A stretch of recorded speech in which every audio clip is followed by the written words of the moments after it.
એક વાર્તા સાહેબ તમે એવી સાંભળી છે, એમ કીધું કે એક ગરીબ વાણિયો હતો ને એક ધનિક બ્રાહ્મણ હતો. Next to impossible. અને વાણિયા બ્રાહ્મણ આમ તો બધા હ્યુમન બિંગ છે, તો એ બંનેમાં ફરક શું? તો વાણિયાને છે ને સાહેબ કોઈ પણ વસ્તુ કરતા પહેલા ખબર પડે કે ના કરાય, અને બ્રાહ્મણે કર્યા પછી ખબર પડે કે 214 નહોતું કરવા જેવું. બ્રાહ્મણ કર્યા પછી હલવાય.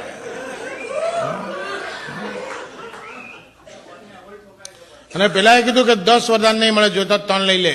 હવે પેલો વાણિયો કેસ બગાડવાના દેખો કે ચલો 3 તો 3, but make sure Ravan, make sure હું જે માગું એ મળવું જોઈએ. રાવણ કે તથાસ્તુ, તું જે માગીશ એ મળશે. બોલ પહેલું વરદાન કે તમારા ખભા ઉપર ગદા છે ને, ગદા તે કે લાકડી થઈ જાય.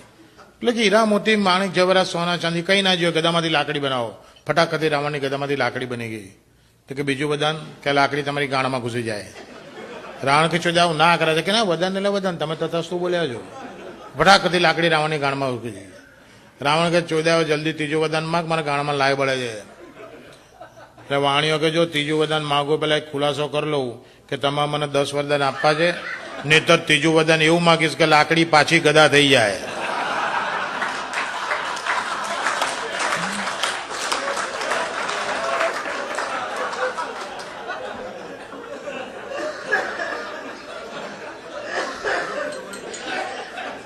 રાવણ કે 10 નહીં 15 આપું, પેલા તું લાકડી બહાર કાઢ.